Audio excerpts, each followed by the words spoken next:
स्वागत है आप सभी का। आपके साथ मैं हूं पुनीत। ट्विटर पर पीएम मोदी का गलत फोटो लगाने के मामले में पूर्व मंत्री जीतू पटवारी की मुश्किलें बढ़ती जा रही हैं। अब जीतू पटवारी की गिरफ्तारी हो सकती है। इंदौर के छतरीपुरा थाने में पटवारी के खिलाफ मामला दर्ज हो चुका है। बीजेपी सांसद और विधायकों ने डीआईजी हरिनारायण चारी मिश्र से जीतू पटवारी की शिकायत की थी। बता दें कि इससे पहले विधानसभा के प्रोटेम स्पीकर रामेश्वर शर्मा पटवारी के ट्वीट पर उन्होंने संज्ञान लिया था और गृह मंत्री से कार्रवाई की बात कही थी। विवाद बढ़ने के बाद जीतू पटवारी ने ट्विटर से अपनी पोस्ट डिलीट कर दी थी।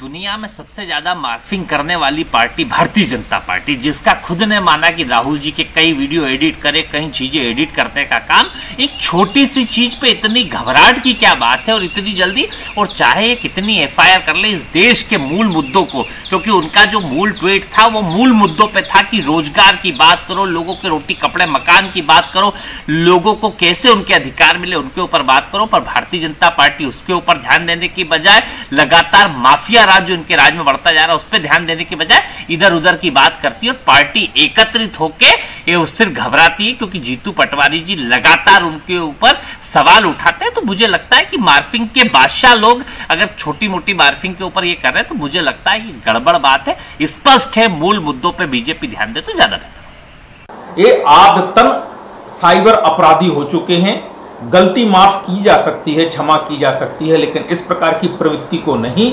और पुलिस को से भी अनुरोध है कि आपका साइबर सेल करता क्या है, देश के प्रधानमंत्री के बारे में कोई भी अनर्गल प्रलाप करेगा और पुलिस का साइबर सेल देखता रहेगा जब तक कोई शिकायत ना करे। पुलिस की कोई जिम्मेवारी नहीं है, साइबर सेल की कोई जिम्मेवारी नहीं है। उनके विमान के बारे में, उनके बाप की तमाम ऐसे मामलों में जिनको लेकर राष्ट्रीय सुरक्षा के संदर्भ में और तमाम दूसरे संदर्भ में गलत जानकारी प्रस्तुत हो सकती है, उसके बारे में पुलिस कोई कार्रवाई स्वयं संज्ञान में लेकर नहीं करेगी। भारतीय जनता पार्टी ने शिकायत की है और उसके आधार पर अगर पुलिस कार्रवाई कर रही हो, पुलिस कार्रवाई नहीं करे तो पुलिस अधिकारियों पर कार्रवाई की जानी चाहिए। इस प्रकार की गलती। यूथ कांग्रेस ने रोजगार दो अभियान की शुरुआत आज से कर दी। यूथ कांग्रेस के स्थापना दिवस पर सोशल मीडिया पर इस अभियान की शुरुआत की गई है। इस अभियान से दिग्विजय सिंह भी जुड़ गए हैं। उन्होंने केंद्र सरकार से मांग की है कि देश के युवाओं को रोजगार दे सरकार। इस अभियान को लेकर बीजेपी ने निशाना भी साधा है। बीजेपी ने कहा कि कांग्रेस आखिर किस मुंह से रोजगार की बात करती है।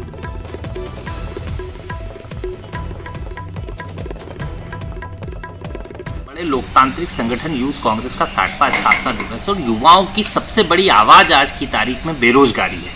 लगातार देश में बेरोजगारी बढ़ती जा रही है, लोगों की नौकरियां जा रही है, सरकारी चीजें प्राइवेट होती जा रही है और जहां पे रोजगार बचे हैं उनको देने की बजाय उन्हें खत्म करने का काम सरकार कर रही है। तो युवा कांग्रेस सबसे बड़ा युवाओं का संगठन होने के नाते उनकी आवाज लगातार उठा रहा है और सरकार को चेता रहा है कि अभी रोजगार दो, आज दो, अभी दो और पहले जल्दी से जल्दी दो, क्योंकि सबसे बड़ी देश की खूबी यह है कि यहाँ सबसे ज्यादा नौजवान है और सबसे बड़ी चुनौती भी यह है कि उनको सबको रोजगार कैसे मिले, कैसे हर हाथ को काम मिले, कैसे बेहतर दाम मिले, और स्पष्ट रूप से मोदी सरकार इसमें पूरी तरीके से फेल है। अखिल भारतीय युवक कांग्रेस कमेटी के स्थापना दिवस के अवसर पर हैशटैग रोजगार दो का अभियान में मैं अपने आप को संलग्न कर रहा हूं।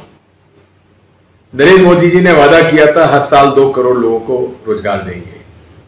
रोजगार तो मिला नहीं, लेकिन लोगों को बेरोजगार जरूर कर दिया। पहले नोटबंदी में बेरोजगार किया, फिर जीएसटी में किया, और जिस प्रकार से उन्होंने कोरोना से लड़ने के लिए जो रास्ता अपनाया उससे लोग और बेरोजगार हो गए। आज इस हालात में धंधा चौपट है, व्यवसाय चौपट है, उद्योग चौपट है और लोग बागों को निकाला जा रहा है रोजगार देने के बजाय। आज के इस हालात में मैं आपसे ये प्रार्थना करता हूं कि अखिल भारतीय युवक कांग्रेस के द्वारा चलाए गए अभियान को हम लोग समर्थन करें और बेरोजगारों को रोजगार दो, ये हमारी प्राथमिकता होना चाहिए। मुझे उम्मीद है आप सब लोग इसमें हमारे साथ जुड़ेंगे। बहुत बहुत धन्यवाद। यूथ कांग्रेस के युवाओं को ये बात अच्छी तरह से समझना चाहिए कि चाहे देश हो चाहे प्रदेश हो, अधिकांश समय राज करने वाली सरकारें कांग्रेस की रही हैं और जब वो अपने समय में युवाओं को रोजगार नहीं दे सकी, तो आज किस मुंह से ये रोजगार की बात करते हैं। आज अगर हम भारतीय जनता पार्टी की सरकारों की बात करते हैं तो निश्चित रूप से इस बात को हम बहुत आत्मविश्वास के साथ कहते हैं कि प्रधानमंत्री श्री नरेंद्र मोदी जी के इस देश की बागडोर संभालने के बाद युवाओं का भरोसा जीतने का काम उन्होंने किया है। भोपाल में संघ की बैठक हो रही है और संघ प्रमुख मोहन भागवत की अगुवाई में बैठक चल रही है जो 2 दिनों तक चलेगी। इस बैठक में कोरोना संकट के दौरान संघ के सेवा कार्यों की समीक्षा की जा रही है। इसके साथ ही भविष्य की रणनीति पर मंथन हो रहा है। टेंगड़ी भवन में यह बैठक चल रही है।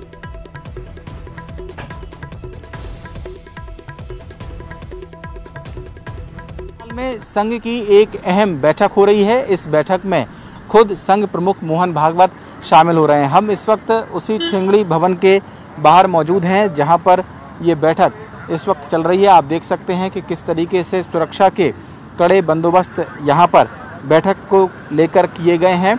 हालांकि आज राजधानी भोपाल में लॉकडाउन है, फिर भी ये बैठक हो रही है। इसको लेकर कांग्रेस की ओर से कुछ सवाल भी खड़े किए गए हैं, लेकिन इन सवालों से इतर जो जानकारी इस बैठक को लेकर है उसके मुताबिक बैठक में मध्य और मालवा प्रांत के जो पदाधिकारी हैं वो शामिल हो रहे हैं।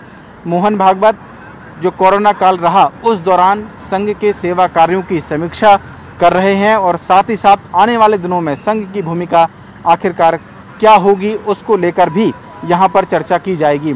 हालांकि लॉकडाउन के नियमों को देखते हुए ये बताया गया है कि जो बैठक है वो अलग अलग सेशन में की जाएगी। एक बार में केवल 5 जो पदाधिकारी हैं उनसे ही चर्चा करेंगे मोहन भागवत। लेकिन ये बैठक इस लिहाज से भी महत्वपूर्ण है कि मोहन भागवत 20 दिनों के भीतर ही दूसरी बार राजधानी भोपाल में दौरे पर आए हैं। कैमरामैन दीपक के साथ शरद श्रीवास्तव, न्यूज़ 18 भोपाल। प्रधानमंत्री नरेंद्र मोदी ने देश भर के किसानों को बड़ी सौगात दी। पीएम ने किसानों के लिए फाइनेंस सुविधा की शुरुआत की। इस मौके पर उन्होंने पीएम किसान योजना के तहत 8.5 करोड़ किसानों को 17,000 करोड़ रुपए की छठी किश्त ऑनलाइन ट्रांसफर की। इस दौरान पीएम ने विदिशा के किसानों से बात की। इस मौके पर वीडियो कॉन्फ्रेंसिंग के जरिए केंद्रीय कृषि मंत्री नरेंद्र सिंह तोमर मौजूद थे। प्रधानमंत्री जी, मैं मुकेश शर्मा, सोसाइटी लटेरी, जिला विदिशा से हूँ। आपकी समिति क्या कर रही है? ये समिति को कितना समय हो गया? मेरी समिति 1967 से कार्यरत है तथा हम किसानों को केसीसी, फसली ऋण, फसल बीमा, खाद बीज उपलब्ध कराते हैं। इसके अलावा समिति उपार्जन का कार्य भी करती है और समिति का बचत काउंटर भी है। आपकी क्या पढ़ाई हुई है मुकेश जी? आप कितना पढ़े हैं? सब एमए किया है। और खेती करते हैं? खेती करते हैं? जी सर। कितनी जमीन है? जी खेती 15 बीघा जमीन है सर। अच्छा, और आपके कितने किसान इसके साथ जुड़े हैं आपके इस काम के साथ? 1125 के साथ जुड़े हुए हैं। अच्छा, मतलब कि एक पढ़ा लिखा व्यक्ति जब फिर से अपने गांव और जमीन से जुड़ जाता है तो सिर्फ अपना ही भविष्य नहीं, करीब 1100 परिवारों की जिंदगी बदल रहा है। तो मुकेश जी, मैं आपको बहुत बधाई देता हूं। लेकिन मैं जरूर जानना चाहूँगा, अभी जो कोरोना काल में तो मैं जानता हूं हर किसी को कुछ न कुछ कष्ट हुआ है, आपको भी असुविधा हुई होगी। ऐसी स्थिति में कैसे ये सब चीजें कैसे मैनेज की आपने? जी हाँ, माननीय सर, कोरोना की वजह से लॉकडाउन और कर्फ्यू तथा यातायात सुविधा बंद होने से हमें थोड़ी असुविधा जरूर हुई, लेकिन मध्य प्रदेश सरकार द्वारा कृषकों को लॉकडाउन में और यातायात में छूट प्रदान की गई थी, जिसके विश्व आदिवासी दिवस आज है और इस मौके पर पूर्व सीएम और पीसीसी चीफ कमलनाथ ने ट्वीट किया है। उन्होंने लिखा है कि आज का दिन आदिवासी समुदाय की भाषा, संस्कृति, परंपरा, इतिहास के संरक्षण और विकास के लिए संकल्पबद्ध होने का है। उनके उत्थान, भलाई और विकास के लिए कांग्रेस वचनबद्ध है।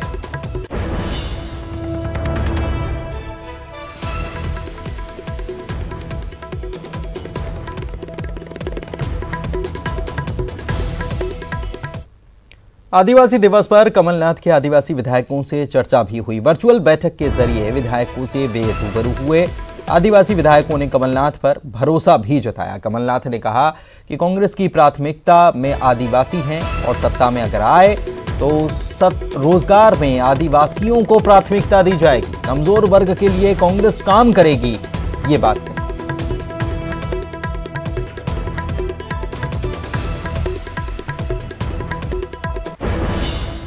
इधर कमलनाथ ने बीजेपी पर फिर से हमला बोला। आज लोकतंत्र और संविधान पर हमले हो रहे हैं।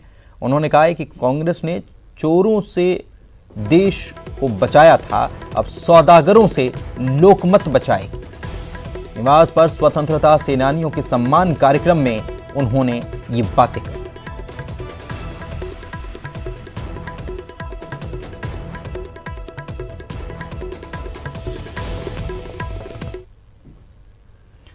इधर दतिया के भांडेर में उपचुनाव के लिए पहुंचे कांग्रेस पर्यवेक्षकों के सामने ही जमकर हंगामा हो गया। शुरुआत कांग्रेस के जिलाध्यक्ष नाहर सिंह यादव और पूर्व पार्षद सलीम कामरेड के बीच हुई।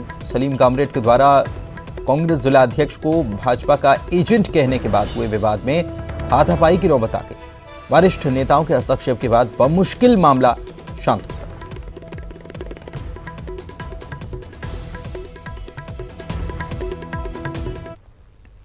और इंदौर के सावेर में बीजेपी के द्वारा राम मंदिर के भूमि पूजन की खुशी में लगाए गए पोस्टर और होर्डिंग्स चर्चा का विषय बन गए। होर्डिंग से विधायक रमेश मेंदोला गायब हैं और अब राजनीतिक गलियारों में चर्चा का विषय बन गया है। आपको बताएं कि रमेश मेंदोला सावेर उपचुनाव के प्रभारी बनाए गए हैं और उपचुनाव का प्रभारी होने के नाते होर्डिंग में रमेश मेंदोला का फोटो होना चाहिए था, लेकिन तुलसी सिलावट समर्थकों की तरफ से लगाए गए ये पोस्टर कुछ और ही इशारा कर रहे हैं। फिलहाल बीजेपी कह रही है कि रमेश मेंदोला ने खुद फोटो लगाने से मना कर दिया था। बीजेपी विधायक आकाश विजयवर्गीय भी दावा कर रहे हैं कि रमेश मेंदोला नाराज नहीं है और मेंदोला के नेतृत्व में मंत्री तुलसी सिलावट सांवेर का उपचुनाव ऐतिहासिक मतों से जीतेंगे। इन सब के बीच कांग्रेस ये कह रही है कि घटना बीजेपी के अंदर चल रही गुटबाजी को दर्शा रही है। यदि कोई व्यक्ति कर रहा है इस सांवेर चुनाव में तो वो रमेश मेंदोला जी हैं। उनके नेतृत्व में सांवेर का जो स्थानीय कार्यकर्ता है, हर वर्ग का कार्यकर्ता, हर व्यक्ति से जुड़ा हुआ कार्यकर्ता लगा हुआ है और मुझे तो ऐसा लगता है कि सांवेर विधानसभा ऐतिहासिक वोटों से जीतेंगे। जितना पिछली बार जीते थे तुलसी सिलावट जी, उससे कम 10 गुना वोटों से सांवेर विधानसभा में जीते। घमासान प्रारंभ हो चुका है भाजपा में। इसका उदाहरण आप सब जगह, चाहे वो हाट पिपलिया हो, चाहे वो सांवेर हो, चाहे आप रमेश जी की बात कर रहे हैं, उनको भी दुख लगेगा। और हमें भी लग रहा है कि इंदौर में हमें मंत्री क्यों नहीं दिया, इंदौर मंत्रियों से मुक्त क्यों है भाई। हमको भी सरकार में मंत्री चाहिए था, चाहे भाजपा से मिलता, चाहे रमेश मेंदोला बनता, महेंद्र हार्डिया बनते। 4 बार के विधायक हैं, बहुमत से इतने मतों से जीते हैं, तो उनको ना मंत्री बनाया ना कुछ किया और बोल रहे हैं सांवेर जिताओ। और वक्त एक ब्रेक का है, जल्द लौटेंगे। ब्रेक के बाद आपका स्वागत है। मध्य प्रदेश की शिवराज सिंह सरकार के खिलाफ लोकतंत्र बचाओ यात्रा निकाल रहे महामंडलेश्वर कंप्यूटर बाबा की मुश्किलें बढ़ती जा रही हैं। नगर निगम अब कंप्यूटर बाबा का अवैध तरीके से बिना नक्शा पास कराए गए अवैध निर्माण को जल्द गिराने वाला है। अब नजर पड़ गई नगर निगम की। अब नगर निगम ने अंबिकापुरी एक्सटेंशन में संचालित दक्षिण कालीपीठ मंदिर के कर्ता धर्ताओं को नोटिस दे दिया है। निगम ने 27 जुलाई को मंदिर की साज संभाल करने वाली चोइथराम गृह निर्माण संस्था के अध्यक्ष राजेंद्र तोषनीवाल को 3 दिन में दस्तावेज के साथ जवाब देने के लिए कहा था। जोनल अधिकारी के द्वारा भेजे गए नोटिस में कहा गया था कि प्लॉट नंबर 4041 के सामने G+1 आकार का निर्माण किया गया है। निगम सूत्रों ने बताया कि संस्था की तरफ से जवाब आ गया है और जो कॉलोनी पास कराई गई है उसमें वो जमीन का टुकड़ा शामिल नहीं है जिस पर मंदिर बना है। निगम ने अपनी जांच पूरी कर ली है और जल्द ही किसी भी दिन अवैध निर्माण हटाने की कार्रवाई की जाएगी।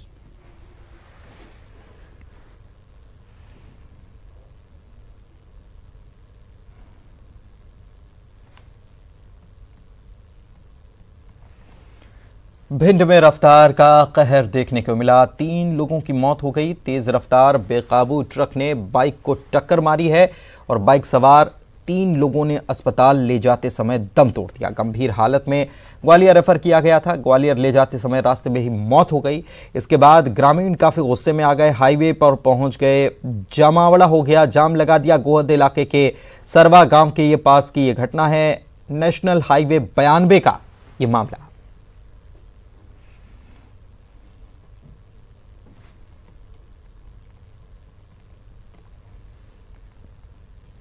इधर उज्जैन के चिंतामन थाने में कल हुई एक व्यक्ति की हत्या के मामले में पुलिस ने बड़ा खुलासा किया है। पुलिस की माने तो मृतक की पत्नी ने अपने प्रेमी और भाई के साथ मिलकर अपने पति की हत्या करवाई और इसे लूट की वारदात में हुई हत्या साबित करने का षड्यंत्र किया।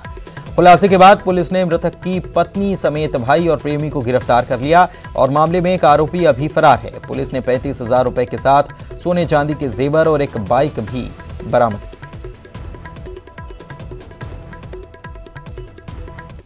की जो मृतक है उसकी पत्नी का जिससे अफेयर था, रतन नाम का व्यक्ति, वो मास्टरमाइंड था पूरी घटना का। और रतन ने जो है अपने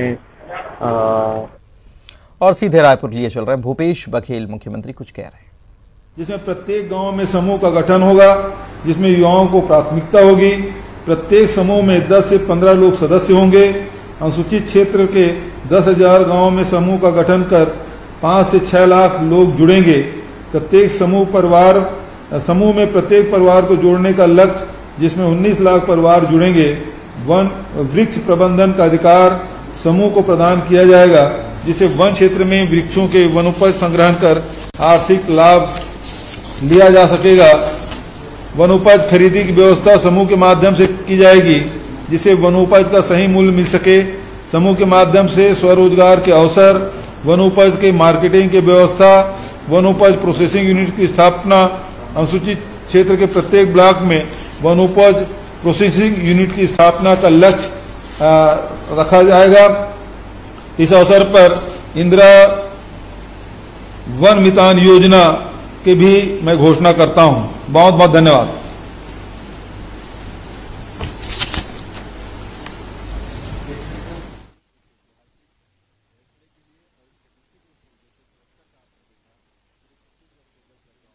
ऐलान किया गया, कई सारी ऐलान किए गए मुख्यमंत्री के द्वारा। यहाँ पर कार्यक्रम भी आयोजित किया गया था, जिसमें लोक कलाकारों ने प्रस्तुति दी और विश्व आदिवासी दिवस के मौके पर कई सारे ऐलान किए गए और कई सारी सौगातें मुख्यमंत्री की तरफ से दी गई हैं। ख़ासतौर पर वो जो छात्र, जो मेधावी छात्र हैं, उनका भी यहाँ पर सम्मान किया गया।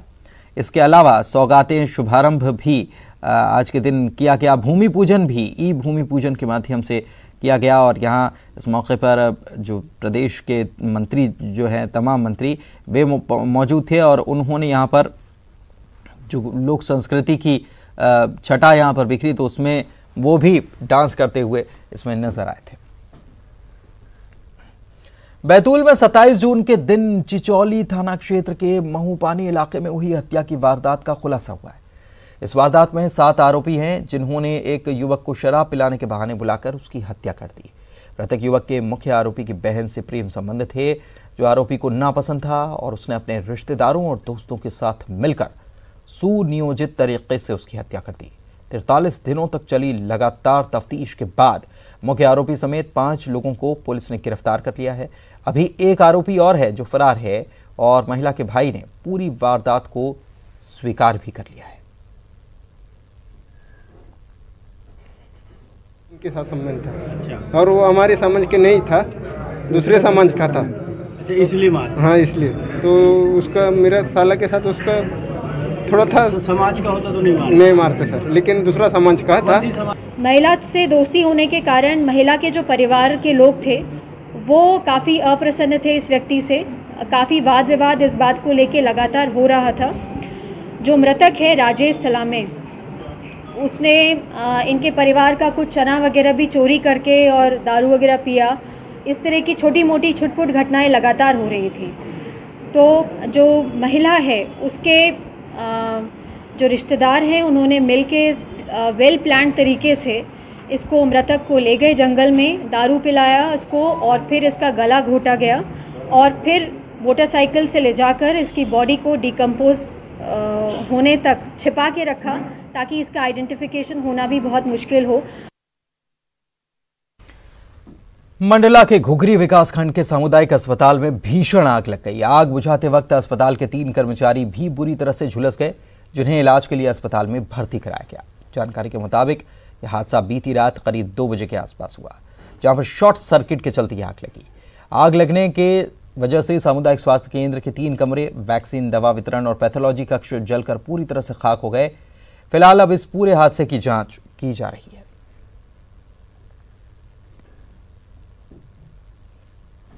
छिंदवाड़ा में चांद थाने के चंदन गांव में कुलबहरा नदी पर पुल पार करते समय एक कार पानी के तेज बहाव में फंस गई। तेज बहाव में फंसने के कारण कार पुल से आगे नहीं बढ़ पाई और लोगों ने कार सवारों को किसी तरह से बाहर निकाला। कार में 4 लोग सवार थे और ये बात गांव जा रहे थे, लेकिन कार चालक ने बड़े पुल से ना निकालकर छोटे पुल से इसे निकालना चाहा और छोटे पुल पर यह कार पानी के तेज बहाव में फंस गई। लोगों को जब इसकी इत्तला मिली तो लोग ट्रैक्टर और रस्सी लेकर पहुंचे और 2 घंटे की मशक्कत के बाद कार को भी बाहर निकाल लिया गया।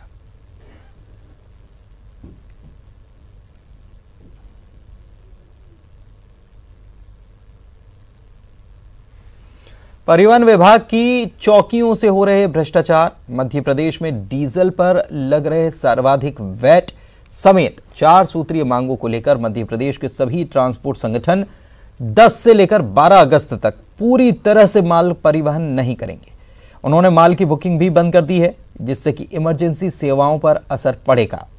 दूध, दवा, फल, सब्जी की सप्लाई बंद होने से आम आदमी की मुश्किलें बढ़ जाएंगी। इंदौर में all India motor transport Congress की माने तो मध्य प्रदेश में 3 दिन तक रजिस्टर्ड 7 लाख ट्रक और दूसरे वाणिज्यिक वाहन नहीं चलेंगे। यदि मांग नहीं मानी गई तो फिर देशव्यापी चक्का जाम किया जाएगा।